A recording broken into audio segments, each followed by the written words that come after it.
নিম্নচাপের প্রভাব অথবা ক্ষতিকর দিকসমূহ। নিরক্ষীয় অঞ্চলে সারা বছর সূর্যের রশ্মি প্রায় লম্বাভাবে পড়ে, যার ফলে সেখানকার বাতাস খুব গরম হয়ে থাকে।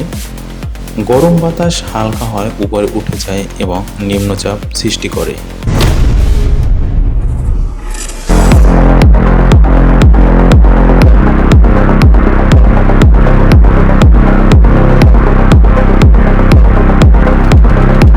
বায়ু প্রবাহ। যেহেতু গরম বাতাস উপরে উঠে যায়, তাই সেই স্থানটি ফাঁকা হয়ে যায় এবং আশপাশের অঞ্চলে অপেক্ষাকৃত শীতল বাতাস এসে সেই স্থান পূরণ করে। এই বায়ু প্রবাহের কারণেই নিম্নচাপের সৃষ্টি হয়।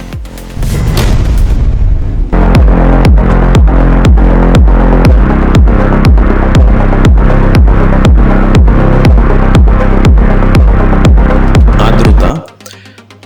নিরক্ষীয় অঞ্চলে বায়ুতে প্রচুর পরিমাণ জলীয় বাষ্প থাকে, যা গরম হয় উপরে উঠলে বৃষ্টি ঘটায়।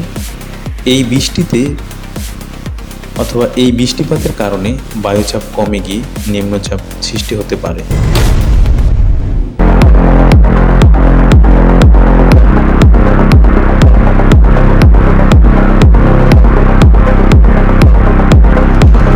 পরিচালনা। নিরক্ষীয় অঞ্চলের বাতাস গরম হয় উপরে উঠলে সেখানে একটি পরিচলন স্রোত সৃষ্টি হয়, যা নিম্নচাপ অঞ্চলের দিকে বাতাসকে টেনে আনে। এই কারণেও নিম্নচাপের সৃষ্টি হতে পারে।